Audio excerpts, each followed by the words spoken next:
Joining us now for all the royal news is Josh Rom, royal commentator. Josh, it's wonderful to see you again. Happy New Year to you. Let's start with Harry and Meghan. Fans of Prince Harry and Meghan Markle have fired back at claims that they failed to sell out a Sundance Film Festival screening of their latest documentary project after images circulated showing empty seats inside the theatre. What's happened here? Yes, so usually Sundance Film Festival, one of the biggest film festivals, usually a title like this with a celebrity like this would sell out the auditorium, but yet footage has emerged showing quite a few gaps in the auditorium at this festival. So it's been estimated, Page Six has reported, that at one time around the start of the showing at the start of the screening, 150 seats were emptied. This then went down to around 60 seats when some people from the waiting list were then allowed in, because it's thought that some of the priority ticket holders, the priority pass holders of the festival, apparently it's been reported that some of them chose not to show up to this screening. Now, what I would say about this, a few things as well, what I've noticed. One, Meghan Markle was invited to speak just beforehand, just before the film starts, which usually that's a space reserved for either the director, the main producer, not really necessarily an executive producer go up to speak before a film, but okay. Maybe this is evidence of a trend of maybe executive producers having more input into projects rather than solo producers, directors and talent, so to speak. We know that Meghan Markle and Prince Harry executive produced this new documentary film, Cookie Queens, about Girl Scouts, navigating the business world, young entrepreneurship, being a bit inspirational through Archwell Productions, just what the world needs. But yes, and this was after, can I just say, an absolutely disastrous red carpet.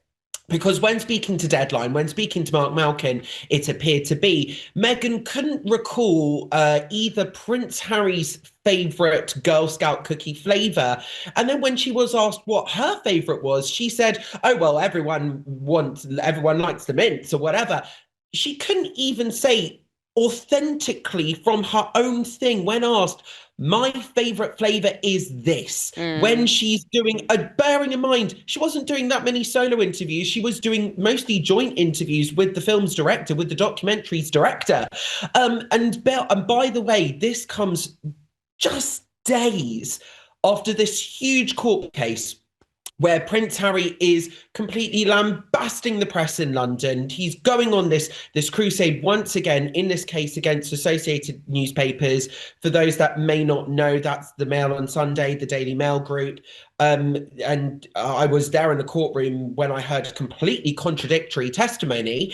But just days after being in court, lambasting the press and saying, and I quote, they have made my wife's life absolutely miserable. Just days after that, there they are posing on a red carpet. Meghan is giving seemingly disastrous interviews where she can't even recall her favorite Girl Scout cookie flavor when she's promoting a film about Girl Scout cookies. And it's insane. And I want to get to that court case. Of course, you were inside the courtroom. Before we do, though, there are questions being raised about what Prince Harry's actually up to in America. He's been labelled a glorified house husband by insiders who claim he's not really doing anything in America, as questions really kind of swirl over his career and then, of course, long-term future in California. What are you hearing?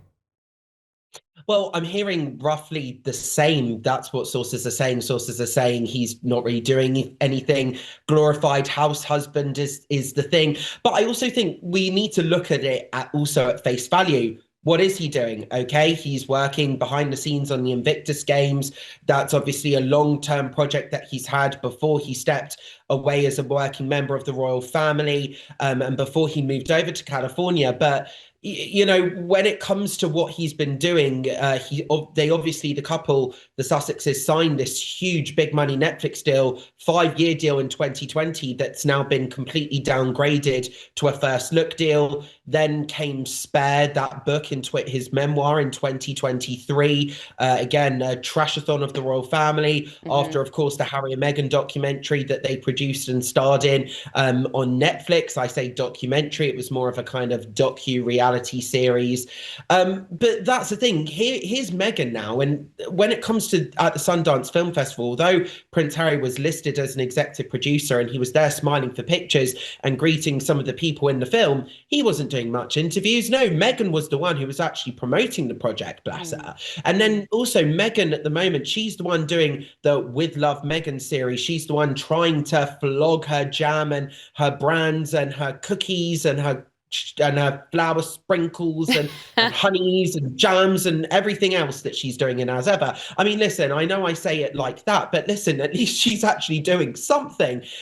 When we're looking at Harry, we have to look at it. What's he doing? What big public venture is he doing? What philanthropic endeavor is he going to next, apart from these quasi-royal tours with Meghan, strutting across the world on quasi visits, which aren't even doing anything? They're not proper state visits. They're not organized through the royal family. And that's what you've got to ask yourself. You've got to look, what is he actually doing? Not much is the answer. And bearing in mind, they have massive overheads. They have to pay, it's estimated, $2 to $3 million a year for their private security. They've got a huge mortgage payment, up to estimates are saying $10 million on their big Montecito mansion. So this is the thing. You look at Harry now.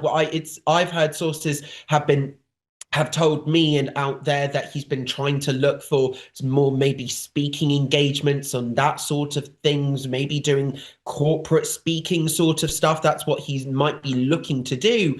But that's the thing, when it comes to his career, and aside from the stuff which he's been publicly doing with Meghan, you know, God bless Meghan, at least she's got her own solo ventures. Harry, it doesn't appear that he's got that. His last big solo venture was Spare, and well, we know how that went down. Massive pay packet, but reputational. So you've got to look at it. Well, let's talk about the court case last week. Of course, Prince Harry gave evidence last week in his high-profile case accusing Associated Newspapers Limited, A&L, publisher of Daily Mail and Mail on Sunday, of unlawfully gathering information relating to their private lives, and a claim, of course, that the publisher denies. Josh, you were inside the courtroom when Harry became emotional. Can you take us inside? What was that like? Yes, I didn't actually realise how softly spoken Harry was. At times, all of us in the public gallery, all the journalists, reporters there, actually at times struggled to hear Prince Harry at times because he was speaking quite quietly and the microphones weren't necessarily the best. But yes, what I would say is my first assessment of it, he was very much angry, very much frustrated. The judge intervened 3 times during his testimony, the judge saying a number of times and the judge was trying to be quite nice to Harry. The judge said, I see this on the stand all the time. Witnesses feel like they have to make a point or argue or whatever. You do not have to do that. Please just answer the questions, because Harry was trying to make these big points about how it affected his life, and he was trying to almost argue against the barrister from Associated Newspapers when putting a question to him. At times, Harry was like, "Well, I dispute the facts of this question," and was trying to almost argue back against the barrister. So he appeared very much frustrated, very much angry. But the testimony was contradictory, because on one hand, he was saying how, oh, it's not possible. My inner circle wouldn't leak to the press. They know journalists. They know who's who. They wouldn't leak. But then on the other hand, he was also saying things of, well, my circle of trust and my circle of knowledge was decreasing. And if I did get suspicious, I would cut people off. So the testimony at times appeared quite contradictory in that way. When he got emotional, that was very much towards the end of the testimony, because these are historic allegations going back to the late 90s to the early 2010s with some of these articles. So he didn't have to mention Meghan. Meghan actually had zero any relevance to this case whatsoever. All of these articles that he was accusing the Mail Group of unlawful information gathering did not relate to Meghan whatsoever. And he said at the end, with a cracked voice, holding back tears, saying, "They've, as I said before, they've made my wife's life an absolutely miserable," was the quote. And again, this was kind of, I don't want to say his crusade. Well, I think I did earlier in the program, but he was very much kind of hammering home the point of a dislike of the press, of the tabloid press, going on and on and on, again with this contradictory information. But there was one point as well, which was very interesting, because there was one article that the Mail printed about a rumoured love interest, the TV presenter in the UK called Natalie Pinkham. And Prince Harry said Natalie Pinkham has not been and never has been a source, even though her words were actually directly attributed in that article. So the judge actually had to tell Harry what a source in journalism was. It's not just people behind the scenes necessarily leaking information. You know, if a journalist phones up a person and asks for a quote and they give a quote, that is effectively a source, something which Prince Harry might not have necessarily have been aware of, it seems to be. So it was absolutely riveting testimony. I would say definitely dramatic, definitely contradictory. He only really got properly emotional when speaking about Meghan right at the end. But there was quite a lot of revelation. So he didn't deny using a social media platform, Facebook. However, he did deny using the name Mr. Mischief, which was quite entertaining in the courtroom. And at the beginning, there was a bit of a hoo-ha, a bit of confusion over how he was going to be referred to, whether they referred to him as His Royal Highness. Of course, that HRH title should remain inactive as he's not a working member of the royal family. So that was the kind of deal that was struck with Her Late Majesty the Queen. So it was very interesting, very riveting, very much Harry on his campaign against the tabloid press, using the buzzwords. He wasn't afraid to use the buzzwords, and I quote, "I just want responsibility and accountability." That's what he was saying. But then, of course, the British tabloid press, we can go on, but of course, they are regulated by the Independent Press Standards Organisation. There is the Ipso Editors Code, where they don't print certain things. They're not allowed to print certain things and risk fines if they do. And obviously the News of the World newspaper was shut down back in the day as well. So the press is in a different place now. There is responsibility, there is accountability. And Prince Harry, of course, not necessarily knowing all the facts, or at least not wanting to present all the facts. And I think to a certain extent, not wanting to accept the fact that the Associated Newspapers would never reveal their sources, and no journalist would ever reveal their sources. But it was very, very clear, at least from the articles, that at least with some of them, and at least this is what the Associated newspaper lawyer and barrister tried to present in the case, which actually, there were probably leaks in his inner circle, something in which he probably just, or at least from the testimony, it seems that he just didn't want to accept. Josh, I want to talk to you about Andrew Mountbatten Windsor, of course. Now, Princess Beatrice has publicly shown her support for her father by joining him for a horse ride. Now, of course, Beatrice appears to be maintaining this relationship with her father, yet Eugenie has cut ties. What more can you tell us? Yeah, so Princess Beatrice was seen in Windsor, spotted on a horse ride with Prince Andrew, as you said. They were spotted outside for around 45 minutes. Prince Andrew looking rather downcast, as Beatrice was accompanied by her 4-year-old daughter Sienna and walking alongside a groom. That's according to the Mail, that Prince Andrew Andrew Mountbatten Windsor looked downcast. They were wandering the grounds of Windsor Castle. It was also reported that Beatrice visited her father at his soon-to-be former home, Royal Lodge, before he moves over to Marsh Farm on the Sandringham estate. Beatrice, it's been reported, has taken a more nuanced approach than her sister, who was seen to have according to the Mail, who had the exclusive on this.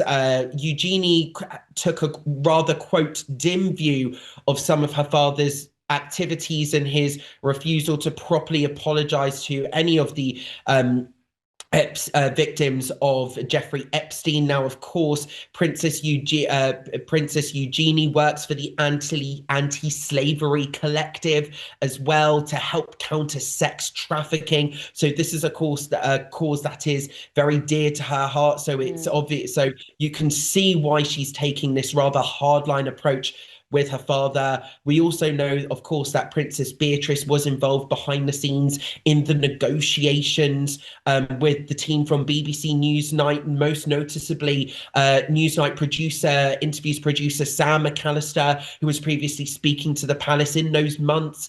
Andrew Mountbatten-Windsor did bring Princess Beatrice along to one of those meetings when Emily Maitlis was brought in to speak with Amanda Thirsk and to speak with the team with that last-ditch attempt to pitch that interview. So we know Princess Beatrice has been slightly more involved with Andrew, taking that more nuanced approach, whereas Princess Eugenie, it's been reported, cut off along the lines. The comparison was made between Brooklyn Beckham. Well, let's talk about Brooklyn Beckham. There's been an update. David and Victoria Beckham have appeared together publicly for the first time since Brooklyn Beckham launched that blistering attack against his parents. So Victoria and David, they stepped out as Victoria received one of France's most prestigious cultural honours in Paris, Josh.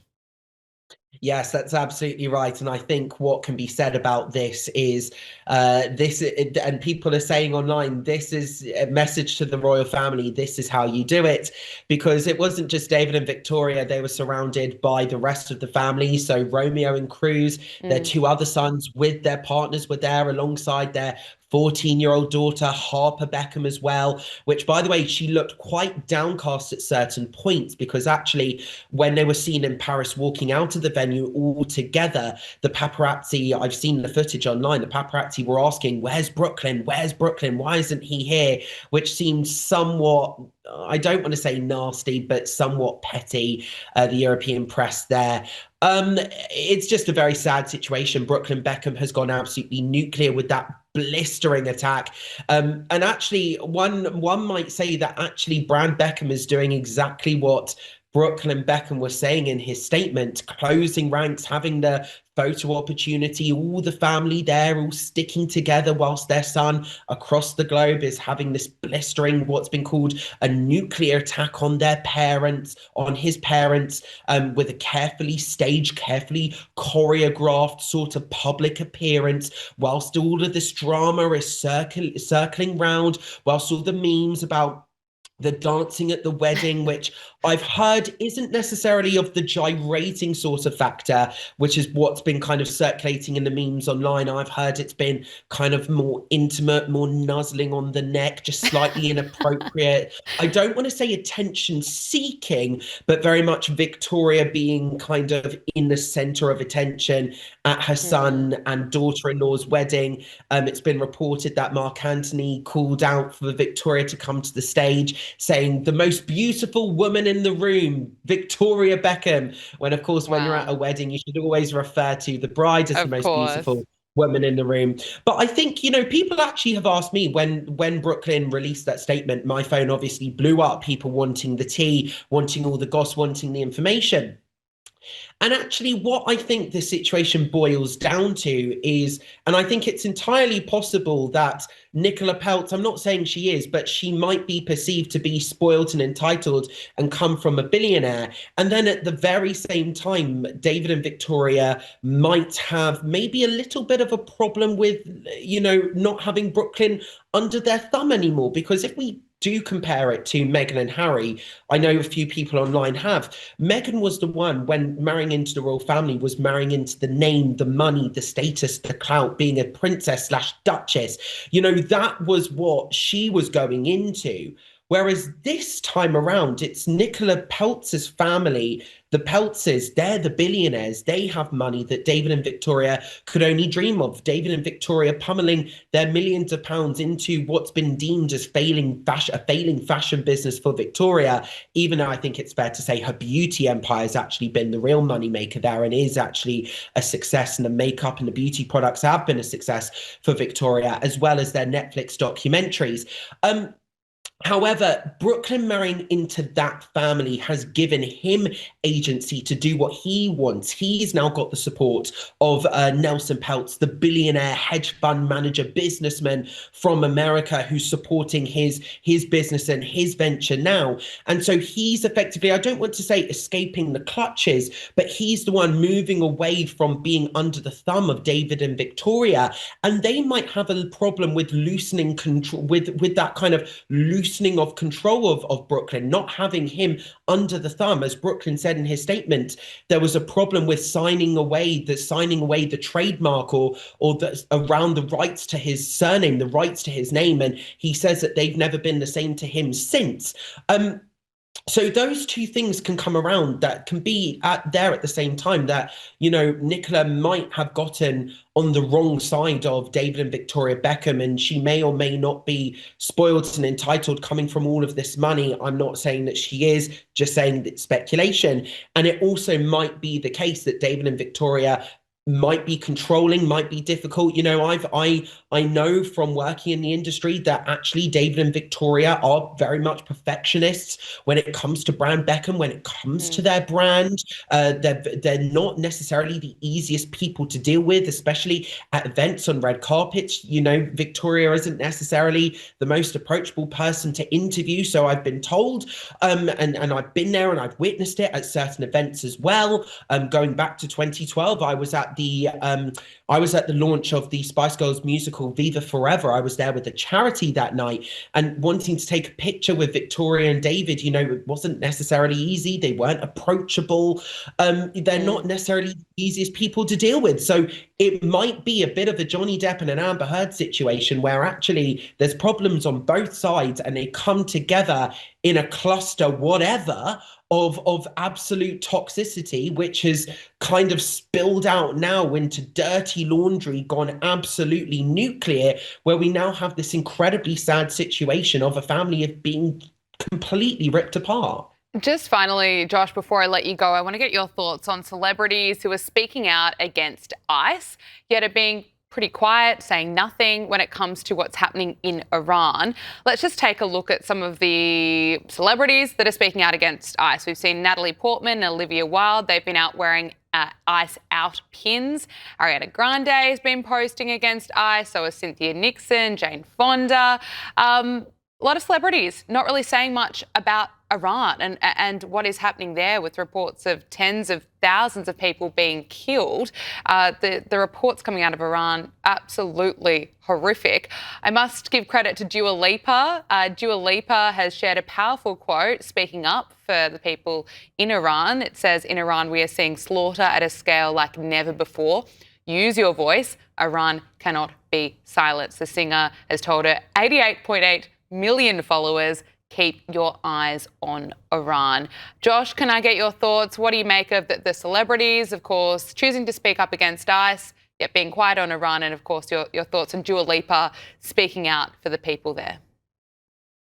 Well, I actually take a bit of a nuanced approach, because I know Natalie Portman was mentioned there, but of course, she's always been a massive advocate for the state of Israel. She obviously grew up there. She's worked there, you know, and she obviously previously spoke out for the hostages and support of the hostages, showing solidarity. So I look at it kind of on an individual case-by-case basis. I think it's, of course, rather predictable. We know about celebrities in Hollywood leaning towards the left of the political agenda, supporting the Democrat Party. We know of people like George Clooney going to fundraisers for Obama and Biden and all of that sort of stuff. So people like Jane Fonda, who's been very big on climate and anti-gun, and has been politically active. Of course, she's going to speak against ICE, because of course what has been going on in the United States when it comes to the shooting of some of these people has been absolutely tragic, and it should not have happened. But of course it's seen as very much, Donald Trump's crackdown on immigration, which is, by the way, of course, along the same similar sort of lines that other presidents have done. We know that President Barack Obama also deported tens upon tens of thousands of people from America, from the United States as well. But ICE is a kind of an extended symbol of Trump. So of course, a lot of the left-wing activists are going to come out in support, or I would say against that, and in support of, all of these other kind of left-wing movements. I think it's rather predictable. And I think that's the thing when it comes to a case. I want to treat it on a case-by-case basis. Natalie Portman, of course, she's been a very outspoken advocate for the state of Israel and the hostages. And then you've got Dua Lipa, who's actually, of course, has been very much on the pro-Palestinian side of things.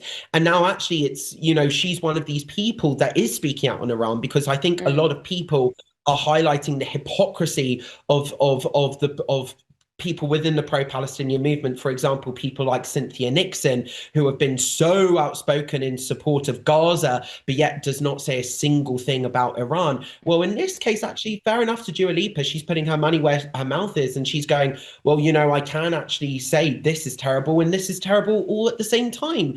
So, I mean, listen, I would just say it's very predictable, the silence.